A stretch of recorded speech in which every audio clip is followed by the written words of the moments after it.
Hello friends, இன்றைக்கி நம்ம ரொம்ப சிம்பிளாக குயிக்காக செய்யக்கூடிய கார்த்திகை பொரி ரெசிபி தான் பார்க்க போகிறோம். ஜஸ்ட் 5 மினிட்ஸில் மினிமம் இன்க்ரீடியன்ட்ஸ் யூஸ் பண்ணி சூப்பர் க்ரன்ச்சியாக சூப்பர் டேஸ்டியாக இதை செஞ்சிடலாம். அதை எப்படி பண்ணலான்னு இந்த வீடியோவில் பார்க்கலாம்.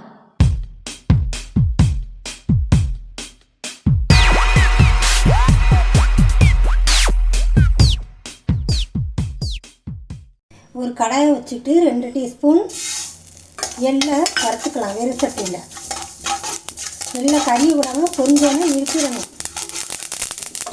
அடுத்து அதே கடாயை வச்சுக்கிட்டு கொஞ்சம் நெய் ஊற்றிக்கலாம்.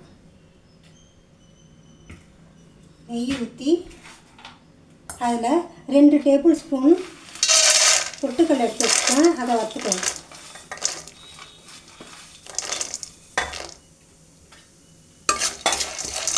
ரெண்டு டேபிள் ஸ்பூன் கடலை எடுத்து வச்சுருக்கேன், அதையும் சேர்த்து வறுத்துக்கலாம்.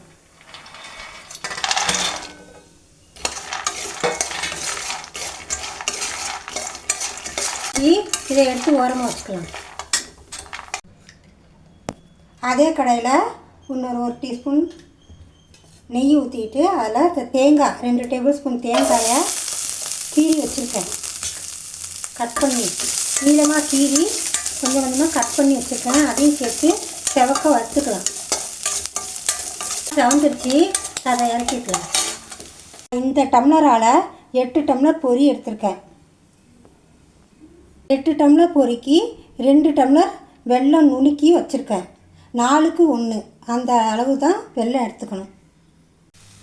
கடாயில் வெல்லத்தை சேர்த்துக்கிட்டு அதுக்கு வெல்லம் மூழ்கிற அளவு தண்ணி வச்சுக்கணும். ஒரு 1/2 டம்ளர் தண்ணி. வெல்லம் கரைஞ்சிருச்சு. இதில் தூசி மண்ணெலாம் இருக்கும், அதனால் வடிகட்டி எடுத்துக்கலாம்.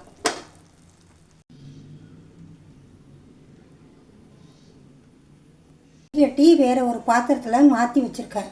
இப்போ பதம் வருதான்னு பார்த்துக்கணும். இப்போ பதம் வந்துருச்சு. இந்த பாருங்கள், உருட்டுனா உருட்டை வருது.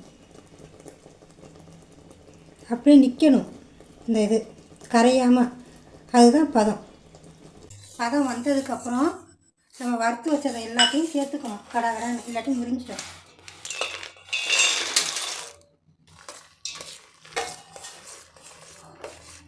அதோட 1/4 டீஸ்பூன் ஏலக்காய் பொடி,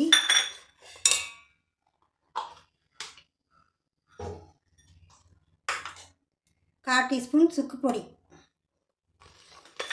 சேர்த்து அதோட இந்த பொரியை சேர்த்துக்கலாம்.